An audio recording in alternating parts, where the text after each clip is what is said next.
walitoa taarifa na wamesema wamekubaliana kusimamisha masuala yote ya baraza la wadhamini, focus iwe usajili, Simba Day na ngao ya jamii. Na tukipitia kwenye ile taarifa ambao walikuwa wameitoa kama ambavyo iliandikwa, nitasoma kama ambavyo imeandikwa. Taarifa kwa umma: tunapenda kutoa taarifa kwa umma kuwa kufuatia kikao cha bodi kilichokaa jana tarehe 3 mwezi wa 8 2026, kimefikia uamuzi wa kusimamisha matukio yote yaliyotokea awali kuhusiana na baraza la wadhamini mpaka hapo baadaye. Katika kipindi hiki bodi itajikita katika kushughulikia masuala ya usajili, Simba Day, ngao ya jamii na ligi kuu. Kwa kauli moja, bodi inawasihi wanachama na wapenzi wa Simba wasimame na klabu yao kuhakikisha inapata mafanikio makubwa msimu huu unaoanza hivi karibuni. Simba nguvu moja, imetolewa na Crescentius Magori, mwenyekiti wa bodi ya wakurugenzi, Murtaza Mangungu, makamu mwenyekiti wa bodi ya wakurugenzi, klabu ya Simba, Agosti 4, 2026. Mwisho wa kunukuu. Kumaanisha kwamba kila kitu kimesawazishwa. Yeah, kwenye ingawa bado kuna mapungufu kwa maoni yangu. Okay. Hapo baadaye ni lini? Wangekuwa specific. Kwa sababu mwenyekiti alikuja hapa akasema ana deadline kutoka kwa kabidhi wasihi mkuu wa serikali kuhusu hilo jambo. Sasa hapo baadaye ni lini? Itakuwa imemeet hiyo deadline? Au wanatufunika gunia tu ili tupite kwenye hilo jambo? Nafikiri wametaka kupoza mambo tu, lakini utaratibu utabaki pale pale. Na ndani wao jemedari wanajua hali ipo vipi. Lakini pressure nje pia ilianza kuwa, yani sio ilianza, iliendelea kuwa kubwa sana. Kwa namna kukabiliana na pressure kwenye vyombo vya habari, kwenye matawi, kwa wanachama mbalimbali, mashabiki waliamini wakija na tamko la namna hiyo. Na ndio maana umeona hapo chini kuna majina mawili ambao ni sehemu yangu ya pili ambao nilikuwa nataka kuuliza kwa nini. Kwa nini kuisiwe tu imetoka Simba Sports Club au imetoka kwa bodi ya wakurugenzi au kwa kama alivyokuwa anaandika bwana mkurugenzi, ameni mwenyekiti au mwenyekiti tu? Kwani kuna shida gani mpaka leo wameandikwa watu wawili wote? Kuna nini? Labda walitaka kuonyesha kwamba zile sintofahamu zilizokuwa zinaonekana uko nje sasa hivi azipo, wamezimaliza, ambapo sio sawa. Sio sawa. Ukiangalia kwenye ile taarifa ya kwanza ambayo ilitolewa baada ya Mangungu kuwa ameshazungumza kule na ameshafanya mabadiliko ambayo aliyazungumza, taarifa ilitoka kwa mwenyekiti wa bodi ya wakurugenzi ambaye ni mmoja Magori, ambaye ndio siku zote inapokuwa. Sasa ndo wameweka labda kwa ajili ya kuonesha kwamba tumekubaliana sisi sote. Unamuonyesha nani bwana? Si nyinyi ambao yani unajua kuna propaganda nyingi na mambo mengi yanaendelea. Mfano watu wameenda mbali zaidi mpaka kuposti picha za kikao. Kujaribu kuharalisha tu kwamba mwenyekiti na makamu mwenyekiti wote walishiriki kikao.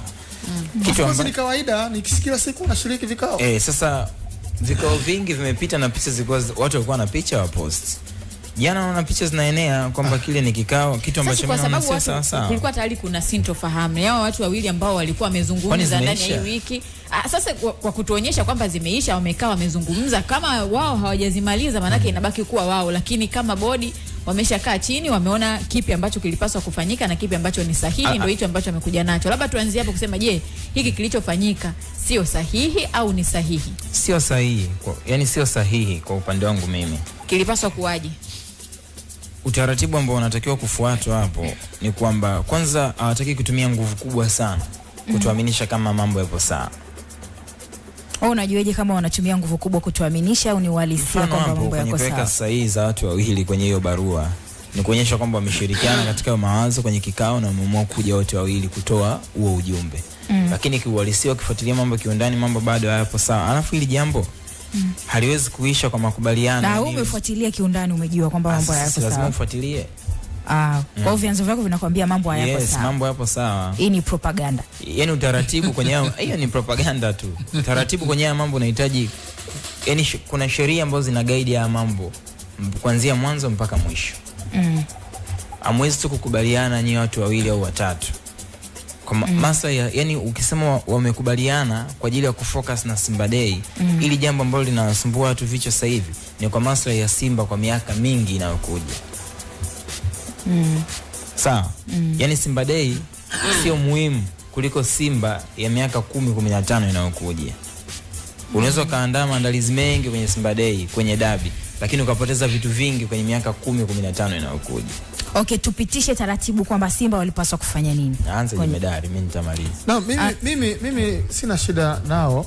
Kubwa ni kwamba mwenyekiti alikaa hapo poka Jeff. Alikuja na barua kutoka kwa wakabidhi wasihi mkuu wa serikali ambao ina deadline. Na nafikiri alipasi kwa 45 ndio mwisho. Nafikiri. Sawa? Ndio ipo hivi. Sasa kama ni hivyo, ukituambia mpaka baadaye ni lini? Kwa sababu imetajwa Simba Day, imetajwa mechi ya ngao humo, si ndio?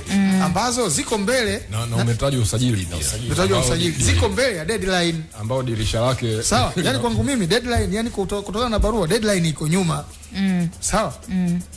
Maana yake kutoka leo tulipo mpaka kwa deadline alafu kwenda kwenye Simba Day na ngao. Hivi vitu hii kule kwenye deadline lazima umpeleke kule. Sasa hapo baadaye ni lini? Kwa hiyo shida yako kubwa iko kwenye deadline peke yake. Yes, kwa sababu tuliona barua na tumesoma wote hapa.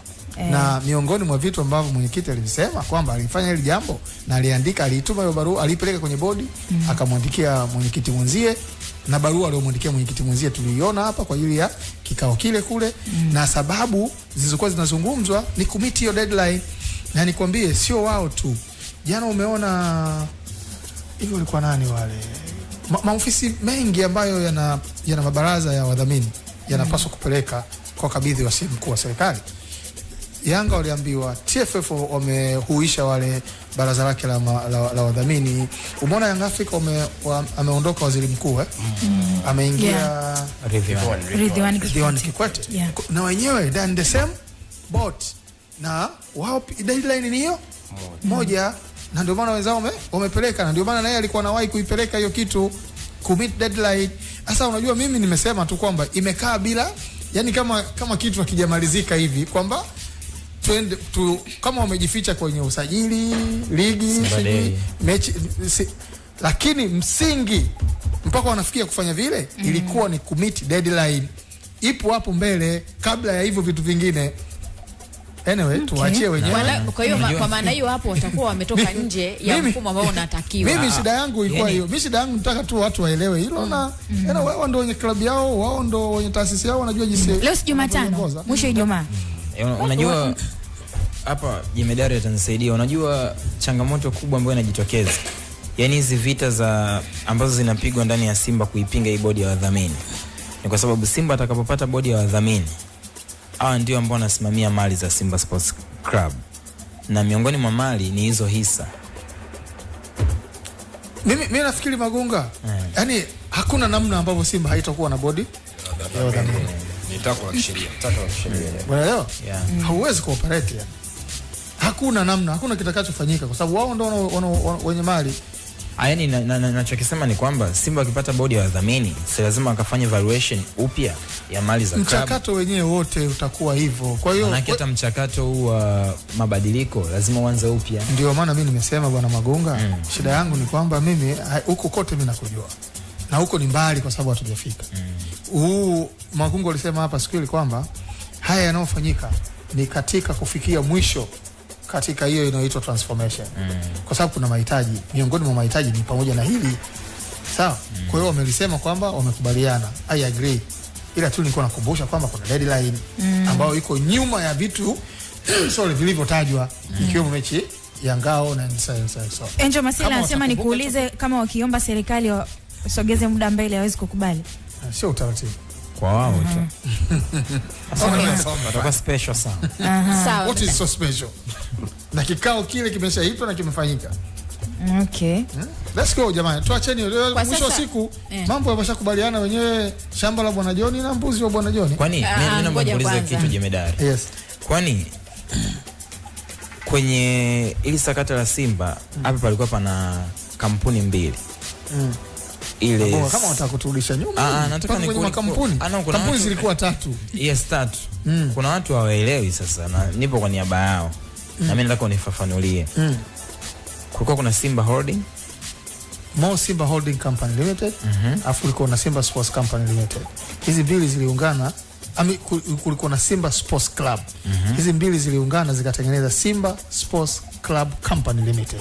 Ile Mo Holdings nini ile imekufa na wala haitamkiki tena kwenye katiba. Maana yake zimebaki mbili. Imebaki Simba Sports Club na imebaki Simba Sports Club Company Limited. Mzee Kapuya sema miliki hisa.